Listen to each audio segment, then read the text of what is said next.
What's up, everyone? Welcome to Weekends. I'm Anna Kasparian, joined by Nando Vila, bringing you in with that happy-sounding music. I wish I was as awake and peppy as our opening song is, but I'm not. But we're going to have a great show. We are going to have a great show. Yeah, I was woken up at 3 a.m. by my dog just having like a retching fit and vomiting. And I was like, oh no. And, yeah, but she's okay. She's doing fine. But yeah, so I was woken, I usually need to get my beauty sleep Friday nights for weekends. But I was interrupted in that. So I may be slightly less beautiful. I was caught up in a very passionate game of Cranium while drinking. Cranium is a board game. It was the first time I had ever played it, but it was nice. I'm kind of vaccinated. I've gotten my first shot. My friends are fully vaccinated. They work in the entertainment industry. Well, I guess we do kind of as well, but they're unionized. Are you not entertained? Exactly.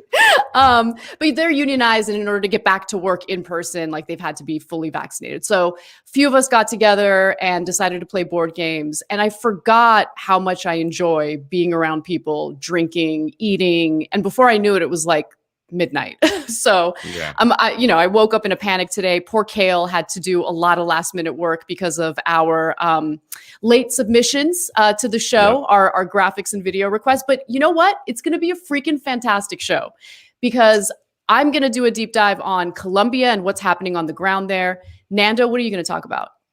I'm going to talk about the patent waiver for the coronavirus vaccine and all the ins, all the outs, all the what have yous, and everything around, because I see it as probably the biggest story in the world right now, just the vaccine rollout around the world. So yeah, I'm excited to get into it. There's a girl boss twist to that song, to that story that you do not want to miss. So there always is. Always is. And we're going to be talking to Doug Henwood for our interview segment. I'm really looking forward to that.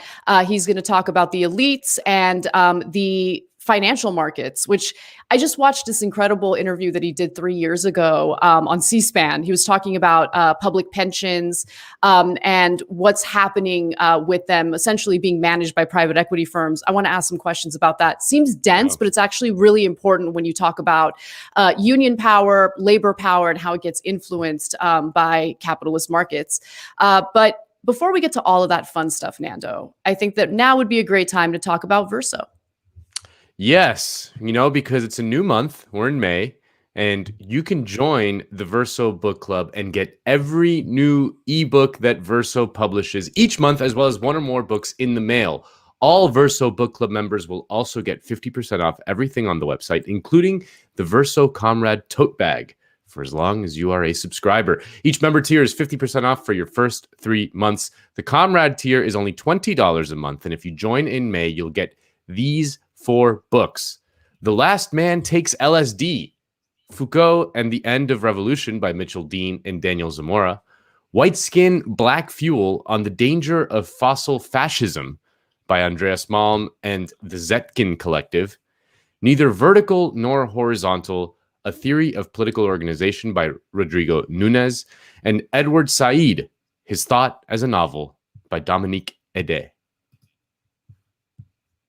Nice. That looks pretty good. Everyone go check out Verso. All right. So Nando, you're up first today with your decode, and it's fitting because you're right. This is the most important story that isn't really getting as much attention as it deserves, but you're about to do your deep dive. That's right. Yeah. I mentioned it's the biggest story in the world, the effort to manufacture and distribute the coronavirus vaccine. Now, here in the US, the rollout has been surprisingly quick, but the vaccine rollout globally has been remarkably unequal, as the world's richest countries have gotten the vast majority of the world's vaccines, while COVID still rages on in places like Brazil and India, which is seeing a staggering number of cases and deaths in the last few weeks. Well, this week saw some big news on that front.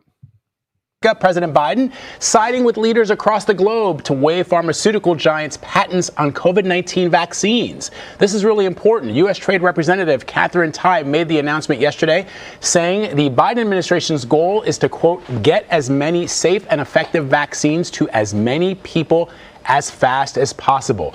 The move could help save thousands of lives in countries like India and Brazil, where officials are grappling to contain new waves of the coronavirus. That's right. The Biden administration reversed its position from just a month ago when it blocked an initiative led by India and South Africa at the WTO to waive COVID vaccines patent protections. This came after months of massive pressure from the global south. It also came shortly after a video of candidate Biden promising healthcare activist Adi Barkan that he would waive all patent restrictions on the vaccine while he was on the campaign trail. The World Health Organization is leading an unprecedented global effort to promote international cooperation in the search for COVID-19 treatments and vaccines. But Donald Trump has refused to join that effort, cutting America off from the rest of the world. If the U.S. discovers a vaccine first, will you commit to sharing that technology with other countries? And will you ensure there are no patents to stand in the way of other countries and companies mass producing those life-saving vaccines? Absolutely, positively. This is the only humane thing in the world to do. This guy's whole idea of America on its own is meant America alone. We're out there by ourselves. What's he doing? It lacks any human dignity, what we're doing. So the answer is yes. Yes, yes, yes. And it's not only a good thing to do, it's overwhelmingly in our interest to do it as well. Overwhelmingly. Thank you for that commitment. So yes, yes, yes. At first, the Biden administration did not fulfill its promise, but like I said, it reversed course. Now, the pharmaceutical companies were obviously not happy about the news as their stock price collapsed within minutes of the Biden administration's announcement. Vaccine makers taking a hit in the last hour of trading after the Biden administration said it supports waiving patent protections for COVID vaccines. That would effectively hand over the secret recipe for these life-saving vaccines to other manufacturers, possibly in other countries, to make them. Shares of Pfizer, Moderna, Novavax all dropping sharply from their highs of the day. Now, the news came as a genuine shock given the U.S.'s history in enforcing drug patents around the world, especially with regards to Africa's efforts to manufacture desperately needed HIV drugs in the 1990s. And the American as well as European position to vaccine patent restrictions came in stark contrast to China and Russia, the countries who our media constantly tells us are the big bad evils in the world, but have actually been engaging in vaccine diplomacy. Countries have pre-ordered nearly 4 billion doses of coronavirus vaccines from Western drug makers.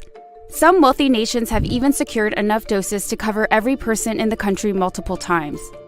But developing countries that don't have much money to buy vaccines or the technology to develop their own are at risk of being left behind with nothing. So China and Russia are stepping in with vaccine diplomacy.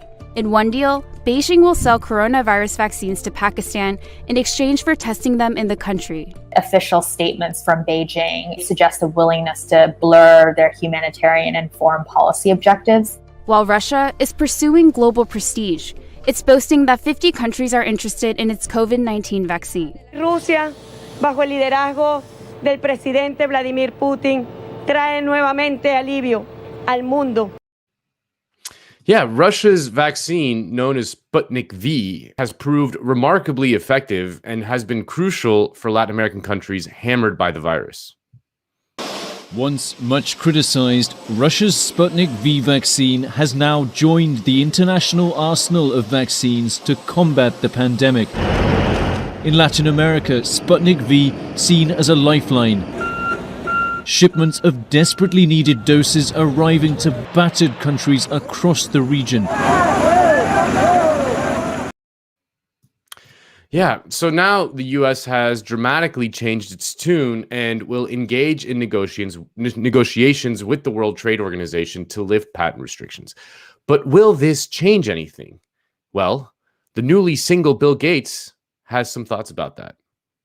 And in terms of that, there's been some speculation that the changing intellectual property rules and allowing these vaccines, as you say, the recipe for these vaccines to be shared would be helpful. And do you think that would be helpful? No. Why not? Well, there's only so many vaccine factories in the world, and people are very serious about the safety of vaccines. And so moving something that had never been done, moving a vaccine from, say, a J&J factory into a factory in India, that it's novel. It's only because of our grants and our expertise that can happen at all. The thing that's holding things back in this case is not intellectual property. There's not like some idle vaccine factory with regulatory approval that makes magically safe vaccines. He's so funny, Bill Gates. He says he opposes lifting the patents on the grounds that there aren't these factories lying around who could just make the vaccine. But reporting from Li Fang at The Intercept contradicts the Microsoft billionaire. He writes, except it is exactly like that. Factory owners around the globe, from Bangladesh to Canada, have said they stand ready to retrofit facilities and move forward with vaccine production if given the chance.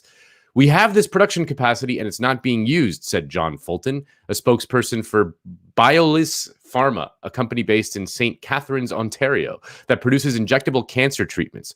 Fulton noted that Biolis has spent years buying equipment to produce biologics, and it's uniquely prepared to start getting ready to produce vaccines. The company, which Fulton said is best suited for replicating the Johnson & Johnson vaccine, could produce as many as 20 million vaccines per year, he estimated. Abdul Muqtadir, chair and managing director of Incepta, a pharmaceutical firm based in Dhaka, Bangladesh, has told reporters that his firm has the capacity to fill vials for 600 million to 800 million doses of vaccine per year. He has reportedly reached out to Moderna, Johnson & Johnson, and Novavax. Now is the time to use every single opportunity in every single corner of the world, Muqtadir told the Washington Post. These companies should make deals with as many countries as possible. Other firms in South Korea and Pakistan have also reportedly expressed an interest in producing vaccines or vaccine components. Now, it is true, nevertheless, that lifting the patent alone will not be enough. The rich countries still need to help in boosting production capacity for the vaccine. Over at Responsible Statecraft, Sam Fraser writes, while the administration's announcement is undoubtedly good news, crucial questions remain. Notably, Thai's statement does not say that the U.S. will support the specific proposal put forward by India and South Africa. This suggests that the United States may advocate for a modified or narrower plan in WTO negotiations. Thai's announcement states only that the U.S. will support a waiver for vaccines, not for treatments and medical supplies as included in the earlier proposal. To maximize the benefits of a waiver, the Biden administration must be pushed to support the broadest possible proposal, ideally including COVID treatments and medical supplies. Most importantly, the waiver will require follow-on action in the form of technology transfer and information sharing. While patents are a primary barrier to broader vaccine production, new manufacturers will also need access to key technologies and production information. Now, like I said, the Biden administration's reversal came as a surprise given America's recent history in enforcing IP protections around the world. His own record as a senator and the myriad ties his administration has to Big Pharma, as David Sorda laid out in a piece for the Daily Poster. So what is going on here? Well, it is true that there has been pressure from the global south and from the left more broadly, and that may have had an effect. But the reality is that while Big Pharma specifically opposes this, the capitalist class as a whole largely supports it, because ending the global pandemic is necessary for the free flow of goods and services that makes the global economy hum. Take India, for example, which is being absolutely battered by the coronavirus fight right now. According to the Office of the United States Trade Representative, India is the U.S.'s 9th largest trading partner. U.S. goods and services trade with India totaled an estimated $146 billion in 2019. Exports were $58.6 billion. Imports were $87.4 billion. And in fact, many of in America's investor class have been pushing for the patent waiver behind the scenes. You see, these big investors have diversified portfolios. They don't just make money when pharma makes money. They need the rest of the economy to recover as well. And according to a report in the Financial Times, quote, the world's biggest investors are urging drug makers to collaborate on developing a coronavirus vaccine to end a crisis that has unleashed market turmoil and hammered returns for pension funds across the world. BlackRock, the world's largest asset manager, Fidelity Investments and sister company Fidelity International, Aviva Investors, Janus Henderson, and Amundi, Europe's largest asset manager, all told the Financial Times that they want drug companies to put aside any qualms about collaborating with rivals. Quote, an unprecedented global crisis requires unprecedented global coordination in response, said Mirza Beg, global head of governance at Aviva Investors. So that is likely why the Biden administration feels comfortable taking the remarkable step that it took this week, but not so fast. In order for the WTO to waive patent restrictions, there needs to be unanimity. And at least one head of state came out against the Biden administration's move. America's support on patent waiver is a big win. But now Germany has thrown a spanner in the works. Chancellor Angela Merkel has opposed the waiver. She issued a statement which said, and I'm quoting, "The protection of intellectual property is a source of innovation, and it must remain so in the future." Listen to her spokesperson. The US proposal to remove patent protection for COVID-19 vaccines has significant implications for the vaccine production overall. However, the limiting factor in vaccine production is production capacity and high quality standards, not patents. So even during a global health crisis, Germany wants to keep patents locked. That's right. The world's ultimate girl boss, Angela Merkel, who many saw as the true leader of the free world during the Trump years, came out strongly against waiving vaccine patent protections. And Germany could single-handedly block the waiver at the WTO because, again, they need unanimity. Interesting, right? Well, let's go back to what I just said about the pharma investors and their diversified portfolios. Well, according to a tweet by Martin Schmaltz, an economist at the University of Oxford, quote, fun fact, the German vaccine manufacturer BioNTech's largest shareholders only benefit from BioNTech profits. They don't hold huge stakes in the rest of the world's equities. You know what? Just really goes to show that you really can't go wrong with Thomas Ferguson's investment theory of politics. Look it up. But still, regardless of the motivation, this is a very positive step. It is, in a sense, the beginning of the end of the global pandemic. There is still a lot to do in terms of manufacturing and distribution, but waiving the patents is a crucial first step. And taking a step back, it sets a pretty important precedent, one that worries at least one pharma CEO. The news grabbed the attention of a former Allergan CEO, Brent Saunders. He tweeted in response, who will make the next vaccine the next time? Brent Saunders is now the chairman and CEO of Bessemer Healthcare, joins us now on the Fast Line. Brent, always great to get your perspective.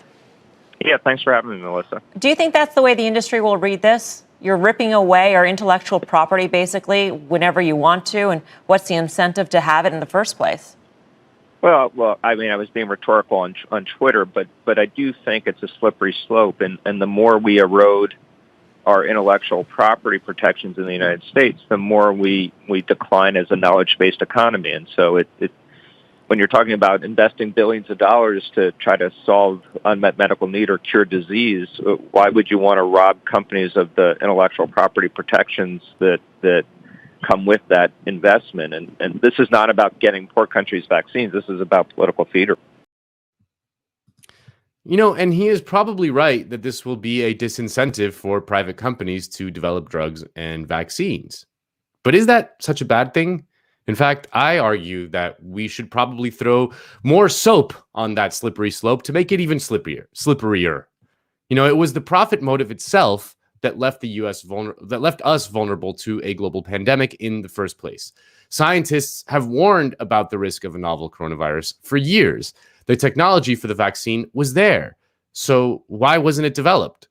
Well, because it was too much money up front and the returns were too risky for private companies. You see, you could spend billions of dollars developing the vaccine, and then the pandemic may or may not come for another decade or 2 decades. But governments didn't step in to fill the gap until it was too late. Removing the profit motive entirely from global health will allow us to make the kind of public investments we need to prevent this kind of thing from ever happening again. Snaps to that. Definitely agree with your assessment. You know, what's also pretty depressing was the fact that I allowed myself to have a moment of hope in regard to the Biden administration. But as you perfectly laid out, it wasn't public pressure, but rather pressure from capital that persuaded him to change his mind on lifting or waiving the patent. Again, it's depressing, but it's the reality of the situation. It's better to know about it than to be delusional about how much power we really have. Now, the other thing I wanted to mention is just how savvy both Russia and China are in their efforts to carry out their foreign policy interests, right? In the United States, we use brute force, we use military power, whereas in this case, they're clearly using collaboration, humanitarian efforts, diplomacy in order to accumulate power for themselves. Like, there's really no question about that. And it's, in my opinion, a much smarter move. And then one final thing that I'll mention, Brent Saunders, the CEO of Vesper, it's true that, and I agree that if they feel that patents can be waived by governments just willy-nilly, sure, I guess it does create a disincentive to create these vaccines. But what always gets left out of the conversation, or at least what the follow-up I would love to see from reporters who are handling those types of interviews, is where did you get your seed money from? Right? Because they talk about like, oh, we just take on a tremendous amount of risk in developing these drugs, but there's never a conversation about where the funding for the research and development for those drugs really came from. They act as though they're investing their money into these, risky developments, but that's actually really not the case.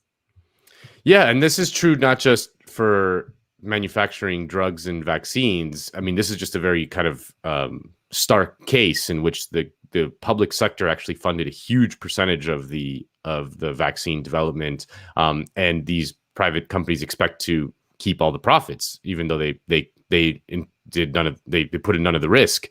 But that's kind of been par for the course for a long time in capitalist development for a while now. The truth is that a lot of these very capital intensive developments were done by the public sector, and then kind of privatized for profit for private companies. Like there's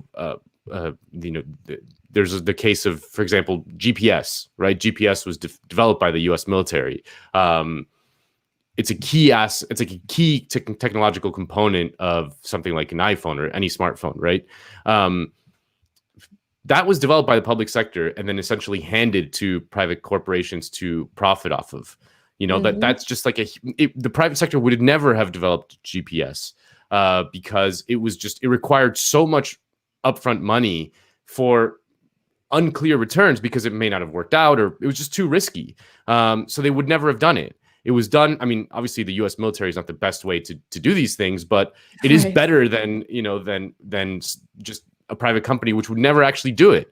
But we essentially socialize investment in research and development, and then privatize the profits for the few. It's incredibly infuriating. And this example, which is so stark, right? I mean, so many things about the coronavirus just kind of reveal fault lines within the system.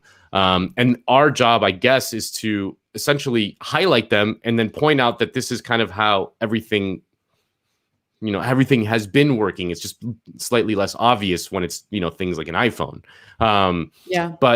But yeah, I mean, this one, this could be a slippery slope. I mean, I hope it becomes the slipperiest of slopes, that the slope gets slipperier and slipperier, because we cannot allow private corporations to be the only entities developing much needed drugs and vaccines, because often the profit motive, I mean, not often, but the vast majority of the time, the profit motive is at odds with public health.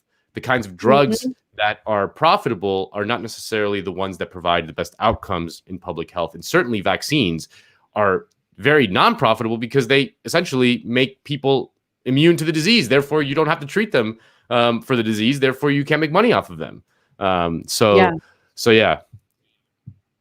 Yeah, I think you're so right. I mean, it's an important story not only because of the nature of the coronavirus pandemic and how many lives have been needlessly lost from this nonsensical system that puts profit over human lives, but it highlights exactly why privatizing certain things like the pharmaceutical industry, like the healthcare industry, like these hospitals in the United States that had no incentive to have, hospital beds that would typically just sit empty, right? It would cost money, but they decided, no, we don't need it. Even if there's a global pandemic, we'll deal with it. We'll cross that bridge when we get there, which is part of the reason why we were so embarrassingly ill-prepared for the pandemic. The system set us up that way.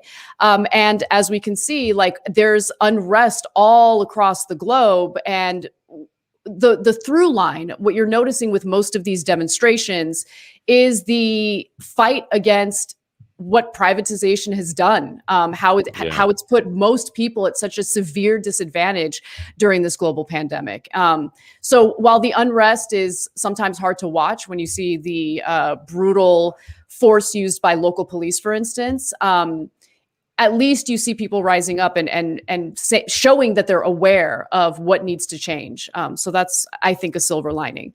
And you know what? That takes us to Colombia. Yeah. So let's talk about what's going down in Colombia. Last week, one of our viewers asked us to weigh in on Colombia. And to be quite honest, I didn't feel comfortable enough to share what my thoughts were yet. I wanted to make sure I really understood what was going on the ground. And I have a pretty good idea now. But in order to really understand what's happening in Colombia today, we obviously need to go back decades and decades to put everything in historical context. So let's do it.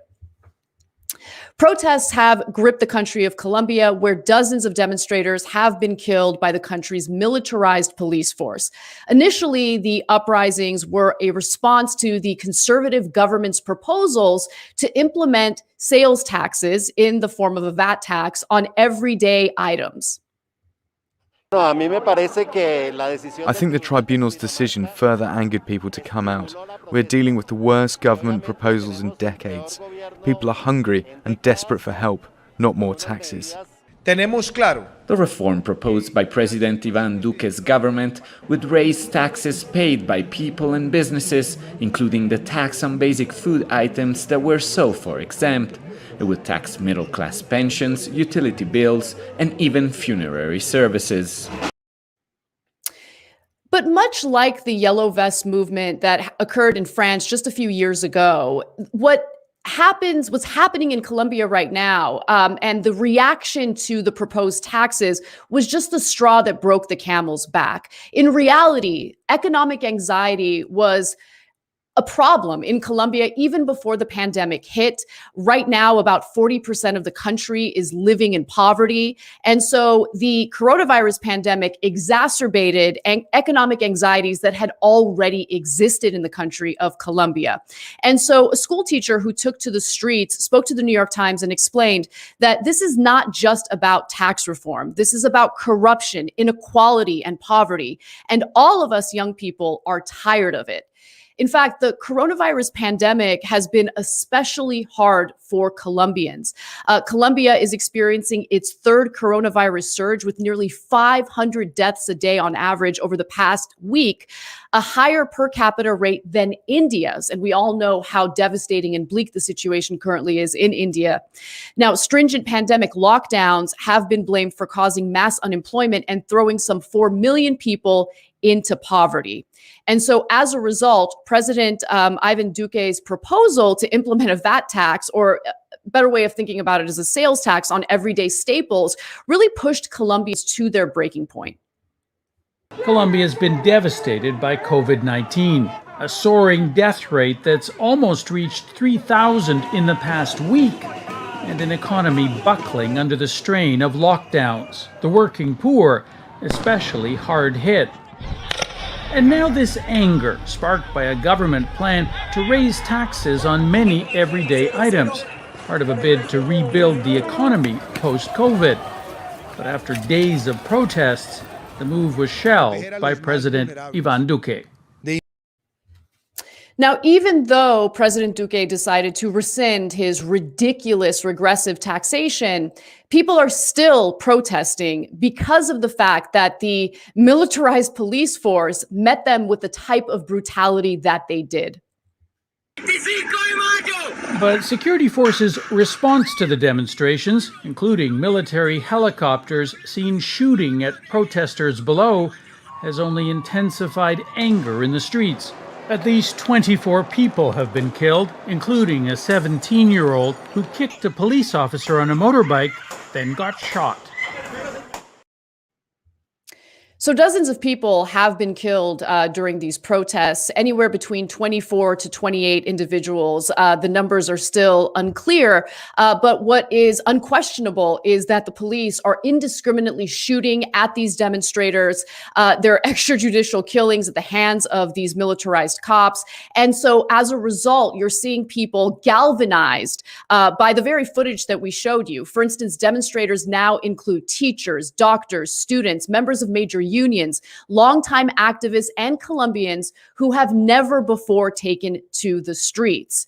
And as a result, as we see in other authoritarian governments, there are members of Duque's government who are now demanding that he takes extra actions in order to squash these protesters. Several people in the political party of President Duque are asking him to declare a state of siege, which would grant him broad new powers, essentially to clamp down on these demonstrators with even more brutality and force.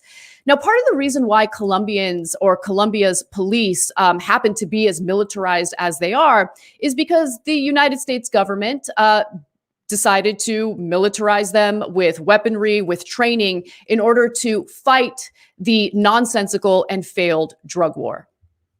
The United States quietly signed a deal with Colombia, its staunchest ally in the region and the biggest recipient of military aid in the hemisphere.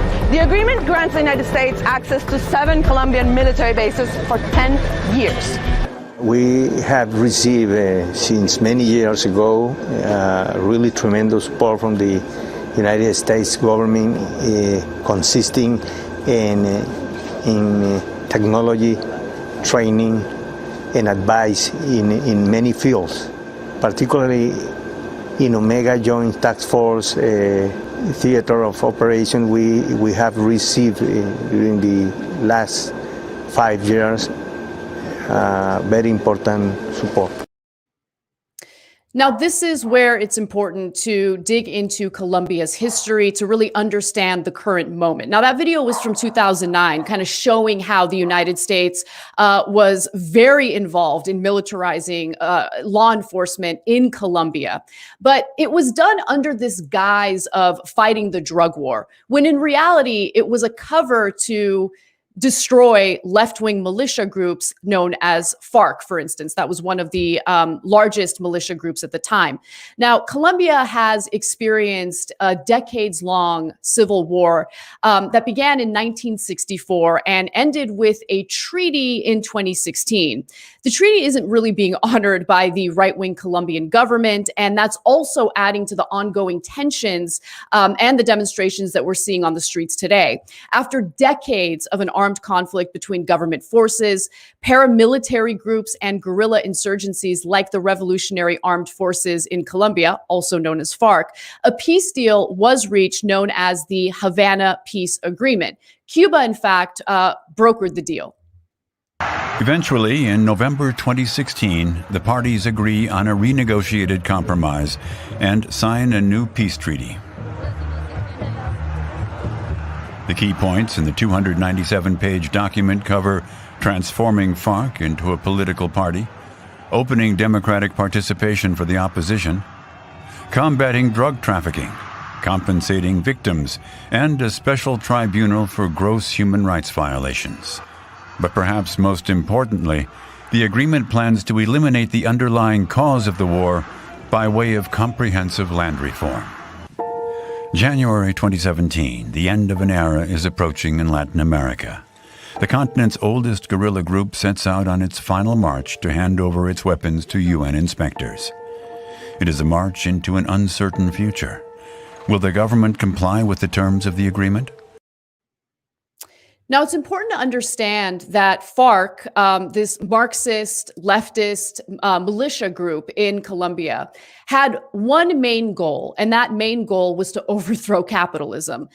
They were represented by farmers, individuals who saw how disastrous and destructive the inequality in the country was, and they wanted to boot multinational corporations out of the country, which of course was taking advantage of its natural resources for profit. The United States did not like that. And so what is typically talked about as this friendly mutual agreement between the Colombian government and this guerrilla group was really a situation in which FARC had no choice but to surrender. And by then, it's clear that the US-led efforts to destroy FARC had worked. Take a look. When the now President Santos was appointed as Minister of Defense in 2006, he started an aggressive campaign against FARC. A new breed of generals benefited from the president's aggressive approach, generals like Leonardo Pinto. Las FARC tienen un plan estratégico diseñado desde los años 80. Dentro de ellos era el crecimiento aproximadamente a tener 40.000 hombres, 80 frentes, algo más de 20.000 hombres en armas. La estrategia que se llevó a cabo por el señor presidente Uribe y que se mantiene todavía con el actual gobierno permitió un fortalecimiento importante de las fuerzas militares. Las FARC tenían casi 20.000 hombres y hoy en día en general en el país tienen algo así como 7.000 terroristas en armas. The use of drones and the increase of the air bombings has depleted the guerrilla forces. On May the 23rd, a day before the third round of peace talks began, the Colombian Air Force bombed a FARC camp in the far west, killing 2 prominent commanders and 19 militiamen. FARC was heavily reliant on the drug trade in order to make money, really. With the fall of the Soviet Union, with a lack of support from other leftist governments, FARC was really reliant on taxing drug traffickers and in some cases, yes, peasants as well, in order to have enough money to function as a guerrilla group. And so when the United States engaged in this drug war in Colombia, they did so under this false pretense of wanting to combat addiction and to help people. The global drug trade is so dangerous and so awful. They could have easily legalized and regulated drugs in the United States to disempower these cartels in Colombia, but they decided to use brute military force against FARC in order to get them to bend to their will, get them on their knees, and to agree to this peace deal with the Colombian government. Now, as I mentioned earlier, the deal, the number one priority for FARC was a redistribution of land in an effort to root out the disastrous inequality in the country. But unfortunately, it's become more and more clear that since that treaty was signed in 2016, the Colombian government has very little interest in honoring it. Following the treaty, Iván Duque, the conservative presidential candidate, won the 2018 election, and there were already red flags indicating that he had no intention of honoring the deal. It's the day after elections in Bogota. The conservative candidate Iván Duque is made president with 54% of the votes. And yet the 42% for the left-wing challenger Petro is a clear sign of political change. But what does Duque stand for? He hails from the business elite and represents the interests of the big landowners. Is he able or even willing to serve the greater social good and push through the reforms laid down in the peace treaty? The new government will be set up by the far right. They're an elite who are convinced that they have a sole claim to power, and that this power allows them to skim off any profits and economic gain for themselves. We have 1 million farmers with no land, plus 7 million displaced farmers who have come to the cities, and now live in abject poverty.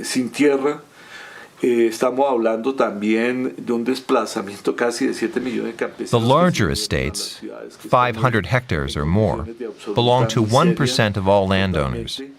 And this 1% owns 85% of the land in Colombia. This is the greatest inequality in all of Latin America. And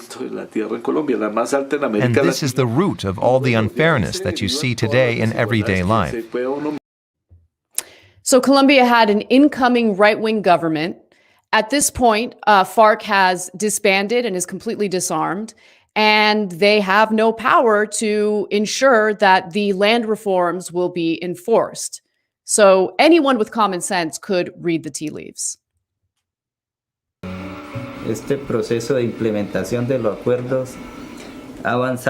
implementation of the peace accord is going awfully slowly. The land reform, for example, is proving extremely difficult. There's been no progress. Farmers with little or no land have not been given more land to plant crops on, as had been promised in the agreement. Plus, more than 60 of our fighters who surrendered their weapons were subsequently killed. This means that the agreement is in danger of failing. When the peace deal was signed, I was relieved. I was convinced that the government would choose the peace. But it seems they are neither keeping their promises to the FARC nor to the people of Colombia. If they were genuinely interested in peace, they would have not let multinational corporations into the country. They would promote rural development and growth projects. And as the years go by, 2016 was a while ago, the anger, the frustration, the tension between the Colombian government and its people grows. And many, of course, began to question whether this was a good faith effort by the government to engage in a real peace deal that included land reforms, or if it was just a way to disempower the leftist militia group known as FARC. The war waged by the extreme right and the big landowners for 50 years enabled them to rob the farmers of 7 million hectares of land. They see this as the spoils of war, and as the victors, they refuse to hand them back. What they were ultimately interested in was to disarm or demobilize the guerrillas, as they called it, and sell the land to multinational corporations and big businesses. And when you look at Colombia today, it's very clear that very little has changed in regard to land reforms and inequality. Inequality has continued to grow. And when you look at how multinational corporations are taking advantage of its natural resources, you get a better understanding as to why the people of Colombia are furious. The industrialization of agriculture and the exploitation of natural resources seem to enjoy absolute priority. The devastating consequences of this development are all too visible here, at the largest coal mine in South America, El Cerrejón, the Giant Mountain. A consortium of multinational companies from Switzerland, Britain, and Australia exports 32 million tons of coal from here every year, with over 90% destined for Europe. More than 2,000 mining and energy companies have operations in Colombia and are largely given a free hand by the government, with dramatic consequences for both local people and nature. So when you look at the statistics, the numbers, and you understand the context of the anger that people are feeling in Colombia right now, these demonstrations make a lot more sense. It also makes a lot more sense that they're met with this militarized police force, considering all of the help that they've gotten throughout the years by its ally, the United States. Now, the top 10% of the country's earners received almost 40% of the country's income, which is 10 times what the bottom 20% earned, and that's according to the World Bank. I give you those numbers because it's important to understand that globally, it's understood that inequality is the top threat to democracy. In fact, speaking of which, there was a poll that was just commissioned by the Alliance of Democracies Foundation among 50,000 respondents in 53 countries. And they found that the single biggest cited threat to democracy is economic inequality. 64% of the respondents said that they felt inequality was the biggest threat. Now, that's in regard to domestically what is occurring within a country. But when it comes to the largest global threat to democracy, the majority of the respondents felt that the United States, not China, not Russia, but the United States posed the greatest threat to their democracy. And when you look at the US involvement in Colombia and their efforts in destroying left-wing militias in an effort to protect US-based business interests and also European-based business interests, you get an understanding as to why respondents to the survey would feel that. Now, getting back to the current Colombian government and Duque, clearly there's been fallout when it comes to President Duque. His handling of the coronavirus has been disastrous. The way that he has proposed regressive taxation that would overwhelmingly hurt the poor has led to additional fallout.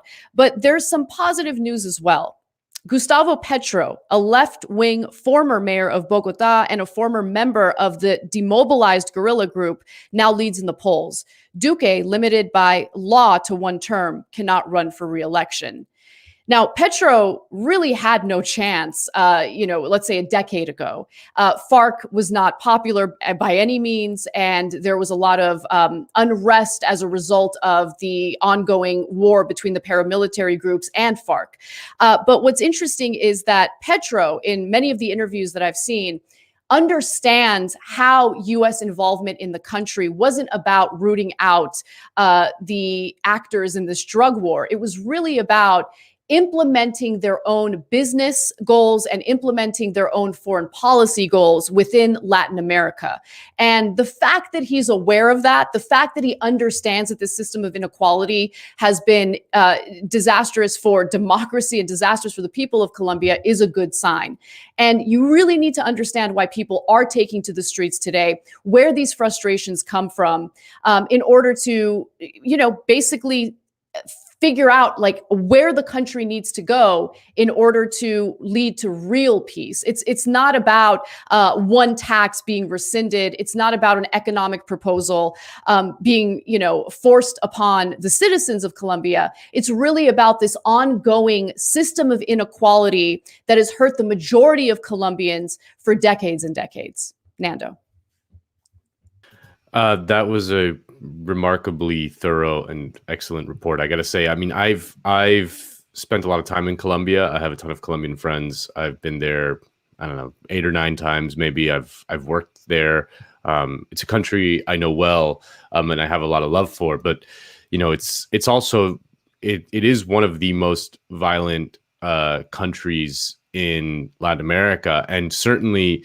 That was always kind of its reputation, but the reputation for violence came, at least it was portrayed here as, it was just like a dangerous place, and that there's drug trafficking, and then there's this like weird civil war that's been going on for 40 years.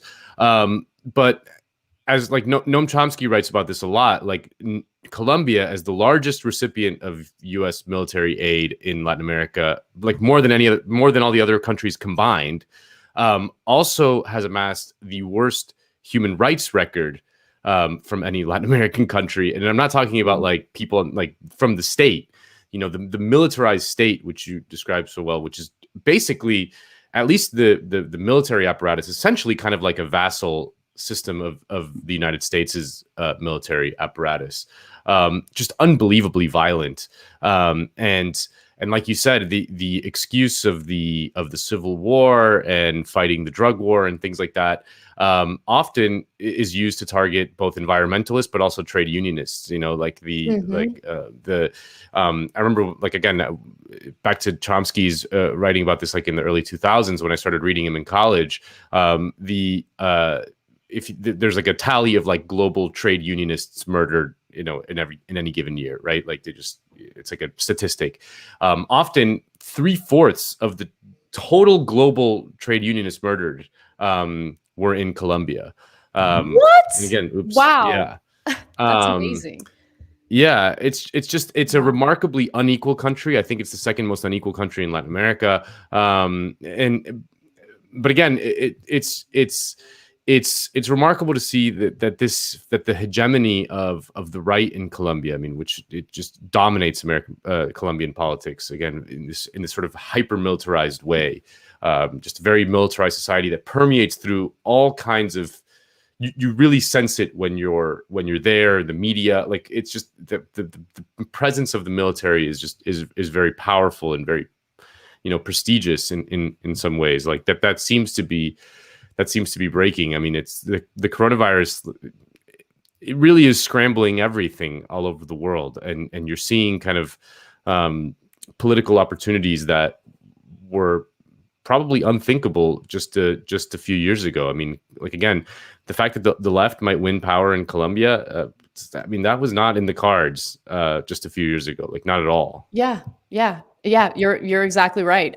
So things are bad. There's no question about it. But it also poses this opportunity. And so I think the people of Colombia, and look, think about it. It's very similar to what we see in the United States with the narrative being completely twisted. So public support, of course, for FARC was very low because all you would hear about them is they're working with drug traffickers, they're installing landmines, they're the ones who are causing all the violence. But when you look at the statistics and just the uneven level of violence between the paramilitary groups and the guerrilla fighters, you'll understand that the narrative shared in the media was very much inaccurate. And think of the paramilitary groups as like literally law enforcement openly, transparently on a regular basis working with, I don't know, the Boogaloo Boys or whatever right-wing militia we have here in the United States, right? And Boogaloo Boys are kind of a joke compared to the paramilitary groups in Colombia, but yeah, 100%. But, just to like think about it, it's just like this open, brazen war against the people of Colombia, the protesters and demonstrators that are out on the streets right now, who are just sick and tired of living under the system of inequality. They want changes, the very changes that the government had agreed to earlier. And they're not going to take this sitting down. And it's really inspiring to see that. Yeah, no, it reminds me a lot of, we talked about Guatemala last week. It's a very similar situation in which there was this kind of armed left-wing insurgency in Guatemala, and it was framed here in the United States for forever as this kind of like, menacing, evil force, when the reality was that they were just being massacred left and right by the government, supported by the United States military apparatus. That is kind of what has been happening in Colombia for 40 years, essentially. So it's been a remarkable thing to witness. I mean, the response from the government to the protesters has not been surprising. I mean, it's just, like I said, it's a pretty militarized society in a lot of ways, and so they don't take kindly to this kind of thing, and we're seeing that now. Well, let's get to our interview, which I'm really, really looking forward to. We're joined by Doug Henwood. He is an editor over at Left Business Observer and is the host of Behind the News. His latest in Jacobin is our lead essay in the new print issue, and it's titled, "Take Me to Your Leader, The Rot of the American Ruling Class." Doug, thank you for joining us. Oh, thanks for having me. So, talk to us about the rot in the American ruling class and how it's different. I was listening to one of your interviews, and you did kind of talk about how much the situation has devolved in recent years. So talk about how rotten that rot has really gotten. Well, I guess the point of comparison for this is the WASPs who ruled America from founding really, but they had their heyday from the late 19th century into the mid to late 20th. They were brutal, they were racist, they were imperialist, they were awful in so many ways, but there was a coherence to them, and they're able to manage the system for the long term in a way that was stable and at least concerned with keeping things going beyond the next quarterly earnings report. I think since then, they've been replaced by people are driven largely by money. We have a ruling class that doesn't have any kind of internal social coherence, but is just trying to maximize its wealth, and they let the society rot. They've gotten very wealthy. They've unimaginably, unprecedentedly rich. I guess you could look back to the late 19th century of the Gilded Age as a precedent, but the Gilded Age guys tried to civilize themselves after a while into the early 20th century. These people are just, I think, vulgar, brutal, and just utterly selfish, and that's a good bit of the reason why the whole country seems to be falling apart physically and socially.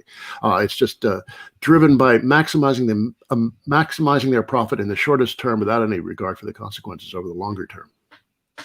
Yeah, the old WASP patricians, like you said, were awful, but they all kind of knew each other. They all hung out at the same social clubs. Their scions went to school together, and they did have a little bit of what we would call noblesse oblige, and that has kind of gone by the wayside entirely. When did that change, and how did that change? Well, several things happened. First of all, any kind of elite tends to rot over time. George Gilder had a funny passage. George Gilder, who came out of that class, was a liberal Republican in the 70s, turned to the right, and became a thinker for the Reagan administration. But he has some funny bits about how, the first generation, they make money. The second generation, they endow their philanthropies. And by the third generation, they're just like a bunch of drug-taking hippies and artists. But also, you had this, the WASP fortunes got old. They got divided by successive waves of inheritance. They got undermined by inflation. The kinds of companies that they used to run, the old industrial heartland of the United States, started weakening in the 70s, so that they lost that material basis of their wealth.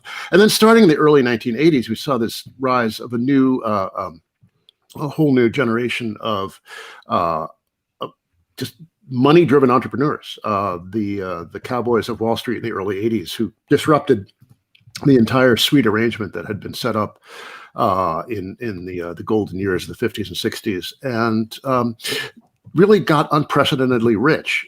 Forbes started publishing its lists of the richest 400 people, 400 families in the U.S. back in 1982, and then I think the minimum price of admission was about $300 million. Now you can't even get on without billions and billions. The amount of money that came in at the top of the society was remarkable. And then we had this geographical shift from the WASP based in the Northeast, New England, New York area, some outposts in places like Pittsburgh and Cleveland, even to a degree San Francisco. You saw this shift towards Texas, Southern California, the Sun Belt Revolution. So there was that geographic shift that undermined WASP power. The Republican Party, too, was once the natural political expression of that class. And the right began to try to take over that party in the 1950s, but were not really successful until Reagan was elected president in 1980.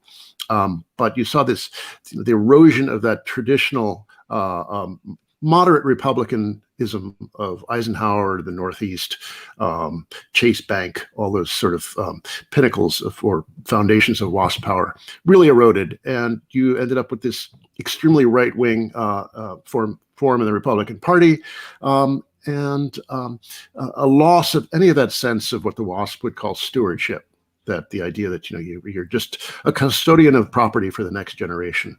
That didn't fit with the ethic of all these cowboy capitalists. So in the 1970s, there was this dramatic shift in the business class. And Rick Perlstein calls this business class the boardroom Jacobins. And in order to really understand that, you got to understand the Powell memorandum. Can you talk about that? Well, yeah, a lot of things went on in the 70s that laid the groundwork for the move to the right. The Powell Memorandum, I think that was 1971 or so, and he wrote it to the people at the Chamber of Commerce, which was a very old-style business organization that had sort of gone out of favor. It has since reinvented itself to be a pinnacle of very right-wing business lobbying. But in those days, it was kind of sleepy and forgotten. But Powell was concerned about the general anti-capitalist feeling throughout American society, that we had become disrespectful of business. There was just no respect for our betters. And then to some degree, they thought that they were helping to finance it, that the universities that they helped fund were teaching communism or anarchism. And Powell tried to organize the members of his class to do something about it.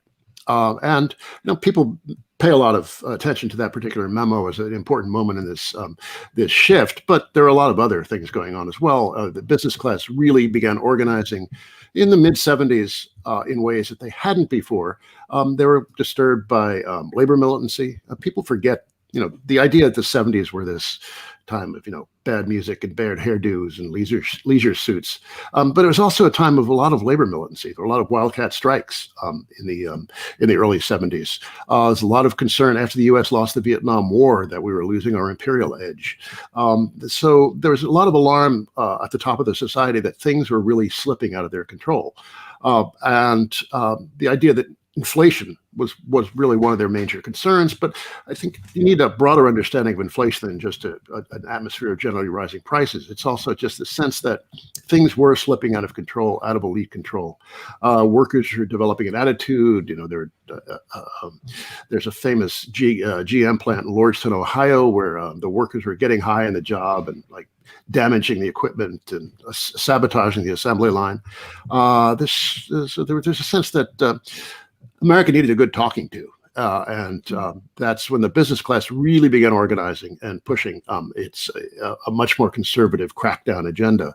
Now, I should emphasize that capitalists aren't always really good at organizing themselves politically. It's unusual that they do, in fact. They really need to be organized by political figures, political parties, statespeople. Most capitalists are just so interested in money that they can't really think about how to organize politically. They have some instinctive reactions. They know what they do and don't like. But this was an unusual instance where the capitalist class really organized itself to promote a political counter-revolution. And I must say it was highly successful. Mm-hmm. Yeah, and you talk about how that the sort of shareholder revolution that became the fashion in the 1980s and things like that led to this thinking, this extreme kind of obsession with money, but also just like the obsession with the next quarterly earnings report, and it's led to today where the ruling class seems more discredited than it has in a long time, and this is leading to all kinds of social upheaval. Obviously, there's I think you can explain the rise of right-wing populists all over the world largely as a result of the ruling class's lack of legitimacy. And obviously, like we on the left don't like the ruling class. We don't like them to be popular or have legitimacy, but we don't want them to enjoy prestige. But it also creates all these kind of social problems. I think that the rise of the anti-vaxxers and things like that are a result of the ruling class's lack of crisis of legitimacy and like lack of trust in institutions and things like that. What are some of the other bad effects of this kind of crisis of legitimacy? Well, I think one of the important things, if we had a serious ruling class, I think they would be much more concerned about the climate crisis. Now, there's some signs that they are moving in that direction recently, but the degree of this crisis and its threat to humanity and life on Earth is so dramatic. But they seem, either uninterested in talking about it or uninterested in doing anything about it. And I would think a serious ruling class would be able to deal with it in ways that would preserve their power and their system. But in at least taking some cognizance of the fact that we're really facing a mortal danger to life itself.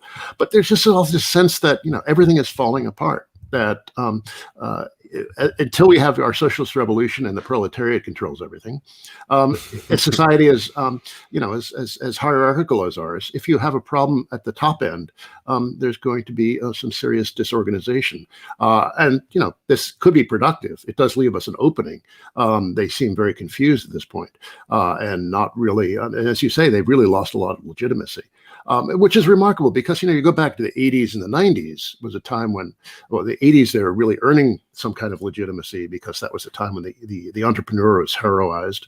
And then in the 90s, Bill Clinton really helped consolidate those gains by, sanctifying the Wall Street frame of mind, that whole new Democrat era where they were really going to be tough imperialists, but also very Wall Street friendly. And now that all seems like a really distant memory, that Wall Street, everybody wants to get rich by buying Bitcoin now.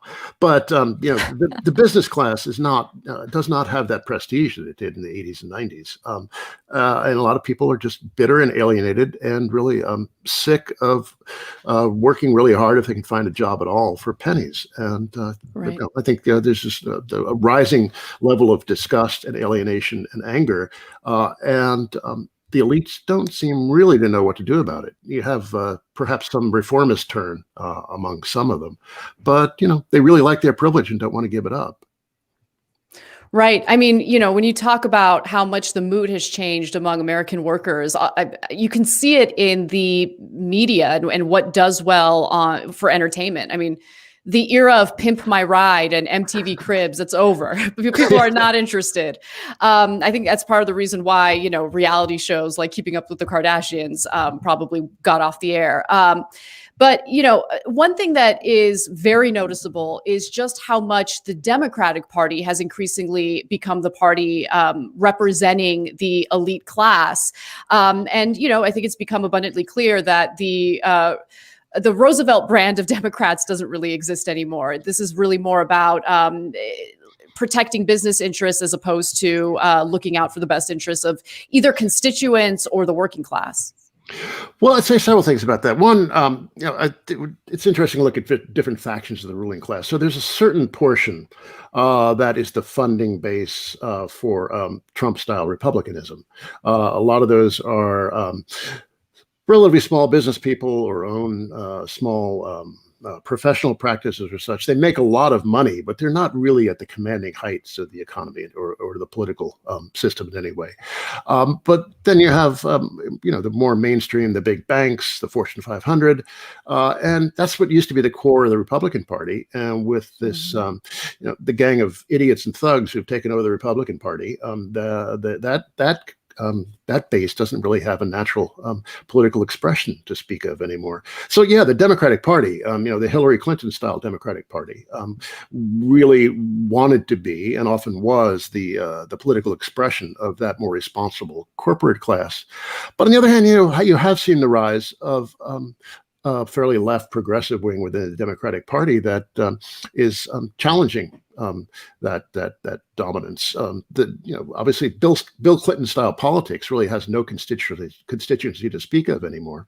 And to watch Biden propose trillions and trillions of dollars of social spending is not something that the Clintons would ever have done.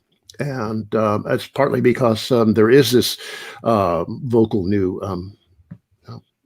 wing of the Democratic Party that's forcing some kind of change. But they don't want it to change too much. That's interesting. There's this line from Tocqueville that the right used to like to talk about. They used to quote during the days of Gorbachev when the USSR is reforming itself into oblivion, that the most dangerous time for a corrupt or tyrannical regime is when it starts reforming itself.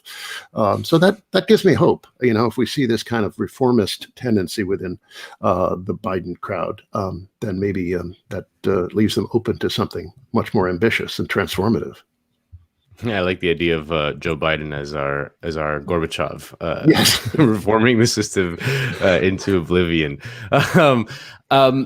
Yeah, I mean, I want to ask about the Biden reforms. I share your surprise. I mean, I did not expect these trillions and trillions of dollars in social spending, and I want to believe that the effect of the twin Bernie Sanders campaigns, things like Jacobin, all this kind of new left energy that has emerged in the United States, which is quite new given what the state of the left was in the early 2000s or the 90s and things like that. How much is a result of that, and how much is a result of just the depth of the crisis post 2008, the structural kind of just the structural institutional crisis that we're facing? I mean, how much are those twin forces, and do they reinforce each other? Maybe is the question.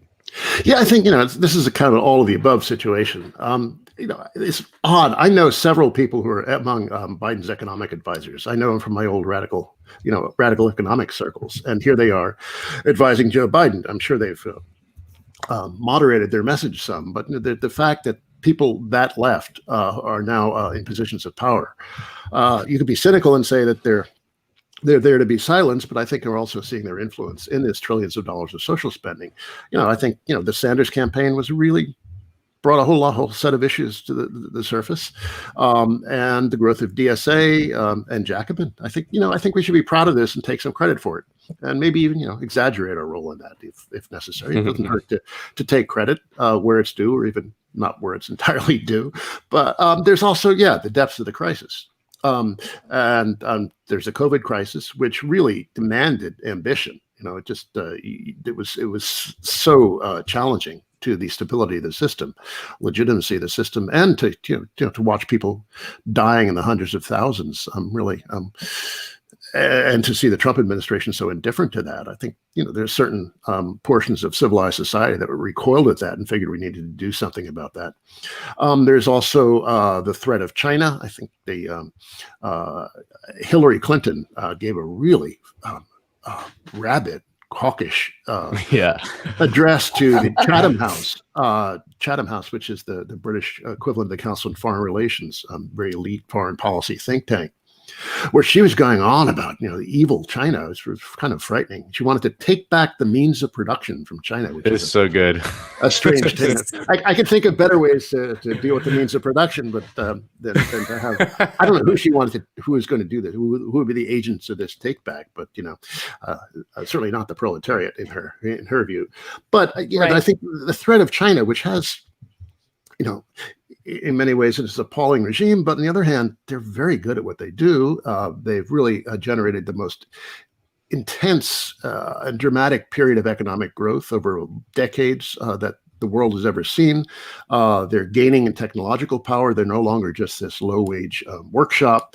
They're developing their own autonomous technological capacities, and they're becoming an increasing political and possibly military rival to the United States. So I think they realize, at least the more sophisticated among them, realize that some kind of more coherent state response is necessary. The market won't take care of this. And also they see, they're I think concerned about social disintegration. Even among the more sophisticated people in finance and the people who think for people in finance, they're concerned that the level of polarization and desperation is a real threat to the long-term stability of the system. And I think all these things together are really pushing some kind of move in a somewhat better direction. It's not eco-socialism by any means, but it's certainly better than anything one could have imagined a year ago. And, I think we just need to push harder and get more of it. And it's very popular. People want this stuff. The Biden proposals poll at 60% or more. It's not, and so the Republicans are just yammering on about critical race theory. While Joe Biden is sending you $1,400 checks. They're kind of weak at this point. Yeah, I mean, I would love to see more of that from Biden. I think that's the right strategy for the Democratic Party. And it's been kind of surprising because I had incredibly low expectations for the Biden administration. And to be fair, some of his proposals have been good. I'd like to see more, but pretty good. Yeah. Well, like I say, we should take credit for it and demand more, because it's obviously popular. Yeah. People like it. People like Medicare for all. There are all kinds of things that they're not doing that could be done. And we should push for more. And at some point, we're going to see a backlash, I guess, from, the Jamie Dimon circle, but we're not there yet. Right. Yeah, absolutely. And I wanted to just quickly comment on Hillary Clinton's hawkish China speech. Well, that's really scary. She's terrifying. She is terrifying, especially on foreign policy. But, you know, it's interesting because during the Trump administration, Trump would get a lot of backlash in the corporate media over the fact that he would create problems and then he would give himself credit for trying to solve the problems that he created. Like, for instance, you know, his awful tweets with Kim Jong-un early in his presidency. And then he wanted to give himself a pat on the back when he... Right. When he wanted to engage diplomatically. I mean, this is the same thing with the Clinton administration, you know, engaging in these free trade agreements, which ended up obviously putting U.S. workers at a giant disadvantage. And now she's talking about, you know, taking back the means of production. It's ridiculous. Anyway, just a comment on that. But the question that I wanted to ask you has to do with our financial system, because, you know, 3 years ago, you did this great interview on C-SPAN. I was watching it earlier today, and you talked about how the stock market is really overvalued. So when people talk about the stock market as a metric for economic success, it really makes no sense. A big part of the reason why it's overvalued is because the Federal Reserve is printing money, giving it to the banks, and they're investing in their own stocks.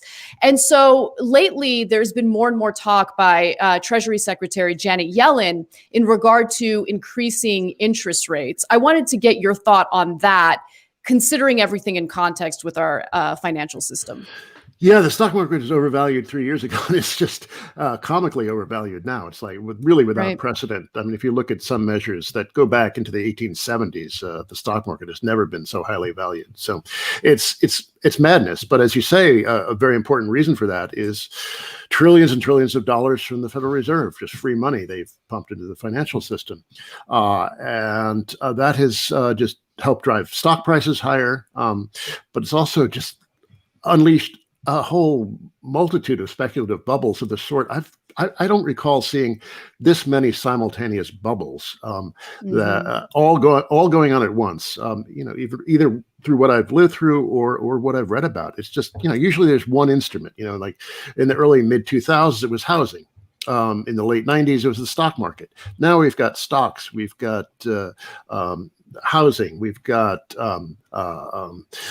Dogecoin, we've got sneakers. We've got everything has been turned into a speculative asset, and all kinds of people are getting involved in this game who've never been involved before. And you know, it's not going to end well. Can't predict how it's going to end or when it's going to end, but it seems like it's going to end very badly because there's just a whole lot of people throwing a lot of money into markets they don't really understand and think they can somehow get rich.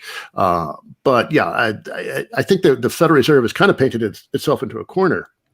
I can understand why they started pumping all this money in to start with, because everything seemed to be falling apart. But it's hard to stop. And I think they understand that if they start making noise about stopping, the markets will panic and sell off, and they'll be afraid that we'll have a crash. And so what do they do then? Do they let the crash go on, or do they pump in more money? I don't know. They're really in a difficult position. And now we're also seeing households, American households, certainly not people at the who have been struggling to make ends meet, but people in the middle and higher have been saving enormous amounts of money during the pandemic. They've saved their stimulus checks. They've had fewer things to spend money on. So people who stayed employed have just been building up their bank accounts. Something like $2 trillion in various forms of aid went to households over the last year or so, which is they ended up saving about almost close to 20% of it. So it's very likely we're going to see a real spending boom later in the year, which could unleash inflation, which will make the markets and elites very nervous. So they're going to have a real difficulty on their hands coming up. And it's really hard to exit from one of these speculative bubbles, especially one that's just so gigantic and so unprecedented and so pervasive.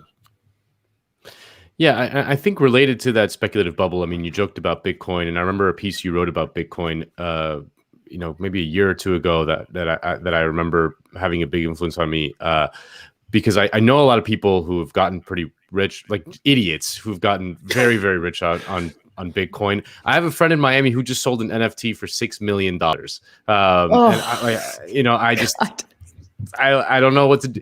And now, like, in my day job, I deal with a lot of these ruling class types. And the hottest thing in the world right now for these people is the SPAC. And I barely understand it. And you're the left guy who understands these kind of things. So I've been wanting to ask you about it. What is a SPAC? What is it? What the hell's going on underneath it all? Like, what is behind this kind of hot new trend? And what does it say about the health of our economy and financial markets? I can't believe I can't imagine it's a good thing. Bill, a SPAC is what is it? Special Purpose Acquisition Corporation is what it stands for. It's what used to be called the blank check company. And the classic example that's always quoted in any commentary on these sorts of things is from the 1720 South Sea bubble in England. A company, there was a circular advertising, a company for carrying on an undertaking of great advantage, but nobody to know what it is. And that's exactly what these things are. There's some management team or an individual manager who has some kind of star reputation, or although I guess as these things progress, they get more and more mined from the bottom of the barrel. But they say, give us some money and we'll find a company to take over and everyone will be happy. And we'll make you a lot of money. The sponsors of these things always make a lot of money. They take out a lot of money off the top. And whether their outside investors are going to make any money is dubious. I mean, there's been some recent studies that show they're actually not making money. They're losing money, but that doesn't stop people from, pumping more money into a thing because they think it's going to get them rich. But basically the idea is you set up this pool of money, and now there are hundreds and hundreds of these things, but you set up this pool of money that's going to prowl for a company to take over, and everybody's going to get rich and be happy as a result of that. The most extreme example of this emerged over the last couple of weeks is this deli in southern New Jersey, had something like $13,000 in annual sales that suddenly ended up being valued at $2 billion because it was really the front for a takeover operation. And this guy, some hedge fund manager, the name escapes me now, wrote it. It came to everyone's attention because this hedge fund manager wrote it up. He said the pastrami must be really good to have a valuation of $2 billion. But no, it seems to be some kind of operation that is looking to be a SPAC and take over some other company, but nobody really knows. But this is the kind of stuff that happens in a crazy bubble, like just nonsense like that. And people who are buying Bitcoin, the people who are involved in GameStop a few months ago. It's just an awful lot of money chasing idiotic ideas that really don't do any good for humanity and will leave a lot of people broke at the end of it. But the way these things operate is that you see some other guy getting rich, and you say, well, I got to do this too. And if you get your timing right, you may, make yourself a little rich as well. But if you don't, you're going to be left holding the empty bag. The NFT thing is also amazing because, Can you talk about that a little bit? Yeah. Well, they're trying to commodify and make unique an infinitely reproducible asset. Like, a JPEG, you can reproduce that any number of times at no cost, and it doesn't reduce. If somebody has a copy of my JPEG, it doesn't reduce my enjoyment of my JPEG. Whatever that might be. But they're trying to make something so worthless, somehow unique and valuable.